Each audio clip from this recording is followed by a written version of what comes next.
Party में इन बिखरे हुए दानों को जो मुश्किल है तो मुश्किल को आसान करके छोड़ूंगा। जनाब इफ्तिखार हुसैन साहब, जनाब इफ्तिखार साहब, जनाब इफ्तिखार साहब, जनाब राहुल गांधी साहब, जनाब मियां अल्ताफ साहब।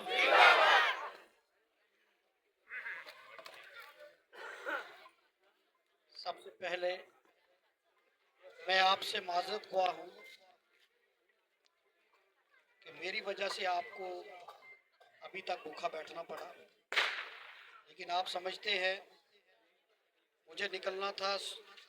मुझे बताया था इन्होंने 11 बजे यहाँ पहुँचना है, लेकिन लोगों का प्यार और खलूस इतना है कि मेरे घर पे इतनी भीड़ थी कि उनके मसाइल सुनते सुनते मैं 12 बजे घर से निकला। इसके लिए मैं माजरत ख्वाह हूँ। मेरे साथ आज मेरी पार्टी के senior leader advocate Junaid Chaudhary sahab, उनके साथ आपके यहाँ इस एरिया की जानी मानी शख्सियत खालिक सरपंच साहब, मेरे दोस्त एडवोकेट इमरान साहब, उनके साथ हमारे सब के बुजुर्ग चौधरी मोहम्मद असलम साहब, उनके साथ हाजी अब्दुल हफीज साहब, अब्दुल अजीज साहब, रिटायर्ड हेड मास्टर शबीर साहब, मेरे भाई और जिन्होंने इलेक्शन में मेरी बड़ी मदद की, हालांकि गवर्नमेंट एम्प्लॉइज़ थे। और ये बात सच है कि जब मुझे टिकट अभी मिली नहीं थी, उससे पहले वो मेरे राब्ते में थे और उन्होंने मुझे बहुत सारे नंबर दिए और उनसे मैंने राब्ता भी किया और इलेक्शन में भी उन्होंने मेरी बहुत मदद की। आफ्ताब तांत्रे साहब मेरे भाई हैं, कयूम तांत्रे साहब, करामत साहब हैं हमारे एक्स सरपंच, चौधरी सादिक साहब, मेरे साथ कैप्टन सिकंदर साहब आए हुए हैं। अभी एक नौजवान लीडर और जिन्होंने बड़ी अच्छी स्पीच की, और ये बात फैक्ट है कि जब वो आए मेरे पास उन्होंने कहा सरकारी में मैं मीटिंग करना चाहता हूँ, और मैंने उनसे कहा कि आप पहले मुतालबे बताओ। उन्होंने कहा नहीं, पहले हम कुछ देंगे और फिर लेंगे। उमर भट्ट साहब नंबरदार हैं यहाँ के, चौधरी इकबाल साहब, अदरीस शाह साहब, फौजी अयूब साहब, बाबू अफजार साहब, शबीर कुरैशी साहब, मोहम्मद आजम साहब, हमारे नगरोटा के जानी मानी शख्सियत और इस इलाके में उन्होंने बड़ी कैंपेन की, परवेज जट साहब, retired sub inspector Ayub Shah साहब, जाकिर अवान साहब, फारूक साहब, हमारे यहाँ फारूक साहब हैं। मेरे साथ रजौरी से आए हुए रफीक साहब हैं, कोचलर साहब हमारे कैप्टन आजम साहब हैं, इसाक साहब हैं। और आज इस प्रोग्राम के लिए हमारे साथ मेरे नौजवान साथी मुख्तार जट साहब और मेरा एक और नौजवान साथी, इनका मेरा दिल का रिश्ता है, और यासर, क्योंकि मैंने आपका प्यार मुझे मिला, लेकिन कुछ रिश्ते सियासत में दिल के करीब हो जाते हैं, उनका फिर सियासत के साथ कोई रास्ता नहीं रहता। सियासी आदमी काम तक रहता है, लेकिन कुछ रिश्ते दिल के करीब बनते हैं। यासर भी मेरा छोटा भाई है, ये दिल्ली था, मैंने इसको बोला, और मैं आपको बताऊं, मैं चला गया श्रीनगर। इसको पता चला कि सर श्रीनगर चले गए, ये यहाँ से पीछे पीछे श्रीनगर आ गया। तो मैंने इसको बोला नहीं, अभी श्रीनगर में काम नहीं है, लेकिन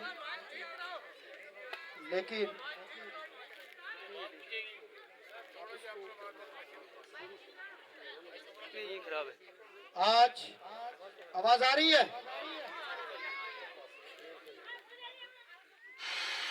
आज आप लोगों का प्यार देखकर जो जोश आपका चुनाव में था, इलेक्शन में, और बिलखसूस सनकारी की मेरी यहाँ आवाम, मेरे भाई, मेरी माताएं, मेरी बहनें, आपको दिल से मैं शुक्रिया अदा करता हूँ कि आपने मुझे वोट, सरकारी में वोट में कोई कमी नहीं आपने छोड़ी, लेकिन ताड़ियों में कोई कमी है लगता है, भूख लगी है। लीडर की ग़िज़ा पता क्या होती है? मेरी बात आपको समझ आ रही है, उस मुझे कैसे पता चलेगा कि जब आप उसको रिस्पॉन्ड करोगे। आपने तब इतनी तालियां दी, रात के 10 बजे आपने मीटिंग की। आज तो आपका फख्र से सीना चौड़ा है। आज आपका बेटा, आपका बच्चा, आपका भाई आज एमएलए, मैं नहीं, आप सब एमएलए बन गए हो। इसके लिए मैं आपको मुबारकबाद दूं। मैंने ये बात आपसे वादा किया था, मेरा चुनाव उठाने में पहली जो मेरी बड़ी मीटिंग हुई थी रिसेप्शन के बाद, वो मीटिंग सनकारी में रात को हुई थी। और उसी दिन मुझे किसी लीडर ने बोला, इफ्तिखार साहब आपका चुनाव उठ गया है, अब इसको बैठने मत देना। और जब संदूकड़ियां खुल रही थी काउंटिंग में, तो आपके काफी सारे लोग मेरे काउंटिंग के हाल के अंदर थे। जब सनकारी, कोटदाड़ा, ये पंचायतें खुली और पीछे से चौधरी नाड़, ये एरिया जो एक पूरा एरिया कनेक्ट करता है, इसमें से जो लीड आई वो आखिरी दम तक नहीं टूटी। और मुझे यहाँ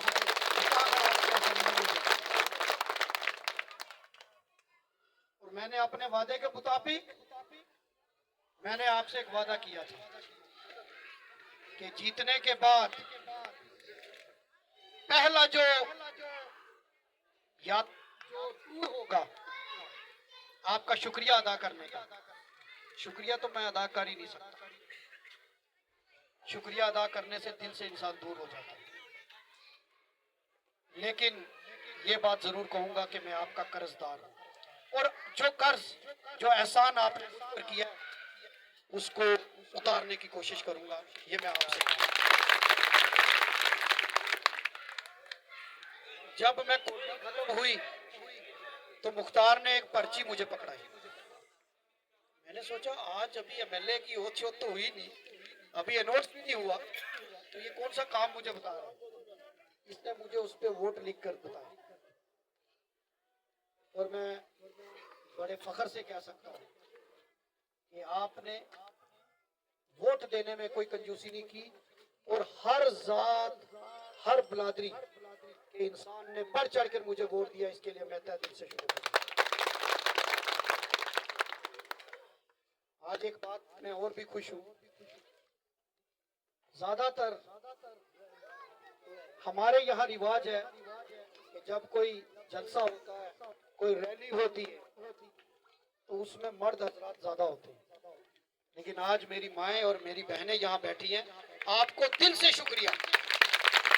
और इनके लिए, अब मैंने औरतों की तारीफ की तो मर्द नाराज हो गए, इनके लिए तालियां बजाइए, क्योंकि ये यहाँ सुबह से बैठे हैं।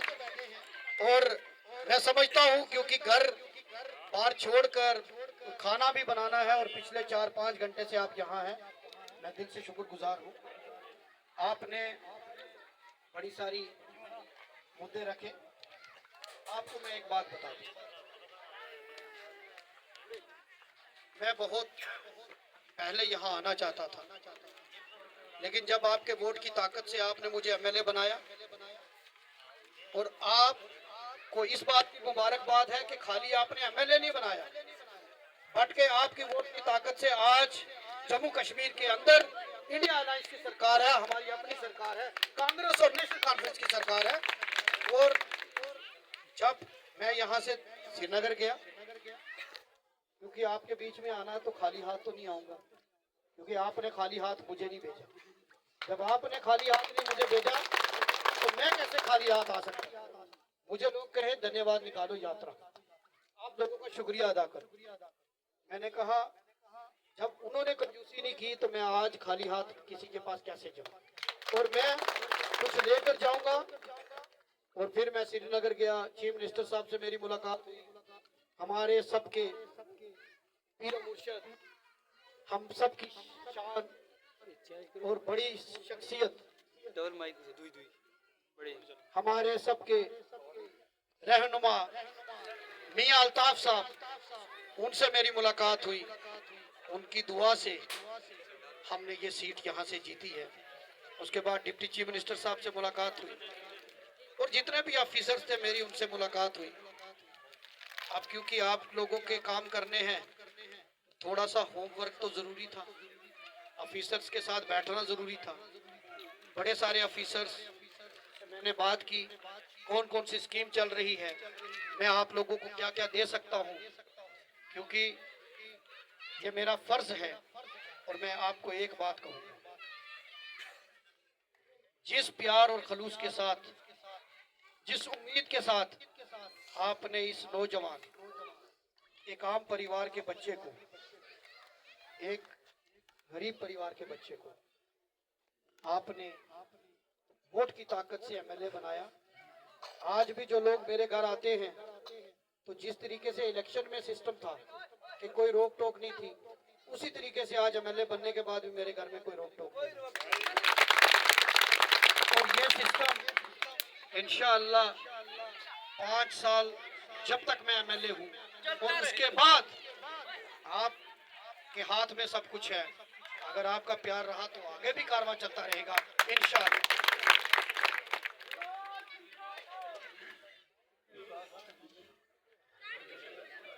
आप यहाँ कुछ मुतालबात की बात की, बस मैं थोड़ा शॉर्ट में, मैं कुछ मुतालबात की बात की आपने। अगर किसी एरिया की डेवलपमेंट करनी है तो आपको सबसे पहले वहां रोड लाना। रोड किसी भी एरिया की लाइफलाइन होती है, रीढ़ की हड्डी होती है। क्योंकि रोड थी तो मैं भी यहाँ पहुंच गया। रोड होगी तो ऑफिसर भी आएगा, रोड होगी चीफ मिनिस्टर भी आएगा। तो रोड का मसला जो है वो इम्पोर्टेंट है। मेरी सबसे पहली प्रायोरिटी जो है, मैं जब एमएलए बना, एमएलए बनने के बाद मैं सीधा शादरा शरीफ गया, उस दरबार पे मैंने हाजिरी दी। उसके बाद साईं वलीदाद साहब की दरगाह पर वहां हाजिरी दी। और उसके बाद एमएलए बनने पर पहला जो मैंने काम किया वो मैंने सीधा हॉस्पिटल गया, मेडिकल कॉलेज, और सीधा मेडिकल कॉलेज में भी सीधा बाथरूम में गया। क्योंकि आप लोगों को परेशानी होती है और मुझे पता है कि हॉस्पिटल में क्या परेशानी है। आप यकीन रखिए कि हॉस्पिटल में हेल्थ फैसिलिटी मेरी सबसे बड़ी प्रायोरिटी है। स्कूल इम्प्रूव करना, मैं बड़ा खुश हुआ आप लोगों ने स्कूल के बारे में बातें की। अगर मेरे पास कुछ टीचर्स फोरम 2 आई, मैंने उनसे भी कहा, मैंने कहा स्कूल का जो टीचर होता है वो बिल्डर ऑफ नेशन होता है, वो third parents of student. Teacher जो होता है वो बड़ा उसका रोल होता है। और अगर टीचर ना होते, स्कूल ना होते, तो ना आपके यहाँ ऑफिसर होते, ना आप यहाँ पढ़ते, और ना हमारी तामीर तरक्की होती। इसलिए मैं पहली फुर्सत में, मेरा आपसे कमिटमेंट है कि जो मैथ का टीचर नहीं है, मैं अभी यहीं से फ्री होके सीईओ से बात करूंगा और यहाँ मैथ का टीचर आते हैं। तो हाई सेकेंडरी की आपने बात की, हाई सेकेंडरी में स्टाफ को सेक्शन वो लेनी है, उसका थोड़ा एक प्रोसीजर होता है। आज मैं अनाउंस तो करके जाऊंगा, लेकिन खाली मैं अनाउंस ना करूं, उसको मैं कंसर्न्ड डायरेक्टर से बात करके कि अगर स्कूल अपग्रेड हुआ तो स्टाफ की अभी सेक्शंस क्यों नहीं आए। तो ये भी मैं आपसे वादा करता हूं कि बहुत जल्द हाई सेकेंडरी में भी आपका स्टाफ सेक्शन होगा। आपने रोड्स की बात कही, संकारी मेरे दिल में है। और आपको मैं एक बात कहूंगा, और मैं ईमानदारी से सच्चे दिल से बात कह रहा हूँ, वाकया ही संकारी से मुझे प्यार है, क्योंकि मुझे एमएलए बनाने में संकारी का बहुत बड़ा रोल है। आपने रोड की बात की, सनकारी टू बरसाला, पंडित मोहल्ला टू बेला, इसकी डीपीआर बनी हुई है। और ये रोड इंशाअल्लाह मेरे एमएलए रहते हुए ये रोड आपकी बनेगी, ये मेरी कमिटमेंट है, इसी स्टेज से कमिटमेंट। उसके बाद दूसरी रोड आपने तराला टू सानूकोट कही, तीसरे आपने लिंक रोड कहा हमदर्द स्कूल टू मेन रोड, फिर आपने लिंक रोड है मेन रोड टू कश्मीरी मोहल्ला, फिर मेन रोड टू बकरवाल मोहल्ला। और भी कोई रोड है वैसे बड़े तेज है, आज ही सारे काम बता दिए 5 साल के। तो अगर आपने सारे काम, मुझे लगता है एक ही रोड 9 करोड़ की थी, तो मेरा आपसे कमिटमेंट है कि जितनी आपने रोड बताई है, मैं झूठा वादा कभी नहीं करूंगा, सच्ची बात करूंगा, और जो बात करूंगा वो कंप्लीट करके, ताकि कल मैं जब आपके बीच में आऊं तो खड़ा होकर आपने बोलेंगे जनाब आपने कमिटमेंट तो की थी लेकिन आपने पूरी नहीं की। जितनी ये रोड है, अब ये भी मैं नहीं बोलूंगा कि 1 महीने में कंप्लीट होगी, रोड 1 महीने में कंप्लीट होती है। हाँ, ये जो रोड है ऑलरेडी बनी हुई, इसमें ब्लैक टॉपिंग जो है उसको मैं पहली फुर्सत में ब्लैक टॉप करके अगली बार जब मैं आऊं तो उसमें ब्लैक टॉपिंग होनी चाहिए। बाकी जिन रोड में अभी डीपीआर नहीं बनी, क्योंकि रोड बनने में टाइम लगता है, 5-6 महीने साल लगता है। जितनी आपने रोड बताई है इनको फेज मैनर में, कुछ रोड्स को हमने नबार्ड में लेंगे, कुछ रोड को हम पीएमजीवाईएस में लेंगे, कुछ रोड को हम स्टेट सेक्टर में लेंगे। क्योंकि मैं आपको एक ईमानदारी से बात बताऊं, मेरा फंड है मेरे ख्याल 3 करोड़ होगा या 5 करोड़ होगा। अगर मैं वो 5 करोड़ साल का है, अगर मैं अपना पूरा सीडी फंड दे दूं तो आपकी 1 करोड़ कंप्लीट नहीं होती, क्योंकि 1 करोड़ का जो डीपीआर बना है वो 9 करोड़ है। लेकिन क्योंकि हमारे पास पैसे की कोई कमी नहीं, हमारे पास बहुत सारी स्कीम है। और मेरे एक साथी ने बहुत ही अच्छी बात कही कि अगर हम स्कीम को अच्छी तरीके से इम्प्लीमेंट करें, हम चीजों पे निगरानी करें, जो कि एक एमएलए का काम होता है, अच्छी तरीके से निगरानी करेंगे तो आपकी सारी रोड सेक्शन होगी और सारी रोड बनेगी, ये मेरा आपसे वादा है। दूसरा, आपने पानी की बात कही,